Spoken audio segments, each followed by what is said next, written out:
Squint या आंख का भैंगापन, इलाज क्या सिर्फ सर्जरी है या सर्जरी के बिना भी आपके बच्चे का स्क्विंट ठीक हो सकता है? आइए इस वीडियो में यही जानते हैं। मैं डॉक्टर अनीशा गुप्ता हूँ, मैं एक आई स्पेशलिस्ट हूँ। Squint in children is extremely common, specially 2 साल से लेकर 5 साल की उम्र में बहुत सारे बच्चों को स्क्विंट नजर आने लग जाता है।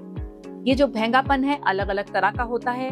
कई बारी बाहर को आंख घूम रही होती है जिसको हम एक्सोट्रोपिया कहते हैं, और कई बारी आंखें अंदर को जा रही होती है जिसको हम इजोट्रोपिया कहते हैं। ये परमानेंट भी हो सकता है, इंटरमिटेंट भी हो सकता है, और इस सब पर निर्भर करता है कि आपको बच्चे को सर्जरी की रिक्वायरमेंट है या नहीं है। ये सब असेसमेंट आंख के डॉक्टर ही करते हैं, तो आपको बच्चे को जैसे ही आप स्क्विंट देखें आई स्पेशलिस्ट के पास लेकर जाना जरूरी है, ताकि ये पता चले कि स्क्विंट किस तरह का है, क्या उसको बिना सर्जरी के हम कंट्रोल कर सकते हैं या नहीं। So as I mentioned, other than surgery there are 2-3 ways जिससे कि आपके बच्चे का स्क्विंट ठीक हो सकता है।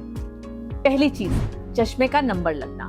सो ऐसे में सबसे पहले हम चेक करते हैं बच्चे की आंख में कोई नंबर तो नहीं है। अगर बच्चे को थोड़ा सा भी नंबर है तो चश्मा पहनाना जरूरी होता है। खासकर एक तरह का स्क्विंट होता है जिसको हम अकोमोडेटिव इजोट्रोपिया बोलते हैं, जिसमें आंखें अंदर घुस जाती हैं। ये जनरली हाई प्लस के नंबर की वजह से होता है। जैसे ही बच्चा वो चश्मा पहनता है आंखें सीधी हो जाती हैं, क्योंकि उसको जोर नहीं लगाना पड़ रहा देखने के लिए। तो ऐसा जो स्क्विंट है इसमें ऑपरेशन की जरूरत नहीं पड़ेगी, नंबर लगाते ही आंख सीधी हो जाती है। Another condition is intermittent exotropia, जिसमें आंख कभी कभी बाहर को भागती है। ये जो कभी कभी बाहर को भागती है, ये भागती है क्योंकि आंख के मसल्स थक जाते हैं। अब ऐसी कंडीशन में थोड़ा बहुत भी नंबर है तो पहनाना अच्छा है, क्योंकि बच्चे की आंख थकेगी कम।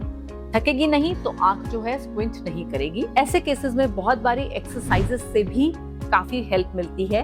एक्सरसाइजेस में हम बच्चे को फोकसिंग एक्सरसाइज करवाते हैं, एक पतली टिप के पेन या पेंसिल के साथ फोकस करने के लिए बोलें और धीरे धीरे उसको पास लाएं। बच्चे के मसल्स काम करते हैं एंड काफी हद तक ये स्क्विंट कंट्रोल किया जा सकता है। सो ये 2 कंडीशंस होती हैं जिसमें बिना सर्जरी के भी आप बच्चे के स्क्विंट को ठीक कर सकते हैं। 1 is चश्मा पहनाना and 2 exercises. There is one more thing. बहुत सारे पेरेंट्स मुझसे पूछते हैं, मैम पैचिंग करके स्क्विंट ठीक हो जाएगा? पैचिंग भी कर सकते हैं। So patching is not the treatment for squint. Patching lazy eye की ट्रीटमेंट होती है, स्क्विंट की नहीं होती है। उल्टा अगर आप एक आंख को पैच करेंगे तो स्क्विंट बढ़ जाता है, क्योंकि जब दोनों आंखें एक साथ देख रही होती हैं तो वो बेटर कोऑर्डिनेटेड रहती हैं। जैसे ही हम एक आंख को बंद करते हैं स्क्विंटिंग होने के चांसेस बढ़ जाते हैं। पैचिंग इज डन ओनली हमें अगर समय चाहिए ऑपरेशन से पहले। स्क्विंट परमानेंट रह रहा है जिसकी वजह से एक आंख बहुत ज्यादा अंदर को या बाहर को रह रही है, हमने सब करके देख लिया, और आंख टेढ़ी ही रह रही है, हमें इवेंचुअली बच्चे की सर्जरी करके आंख सीधी करनी ही है।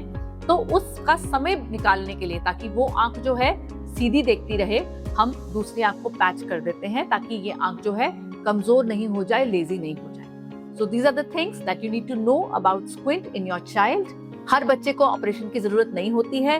कुछ बच्चे एक्सरसाइजेज और चश्मे से ठीक भी हो जाते हैं, लेकिन ये ब्लैंकेट रूल नहीं है कि सब बच्चे ठीक हो जाएं। बहुत सारे बच्चों को ऑपरेशन की जरूरत भी पड़ती है। अगर आपके इस रिगार्डिंग कुछ क्वेश्चंस हो तो कमेंट्स में डालें, वीडियो को लाइक करें, चैनल को सब्सक्राइब करें।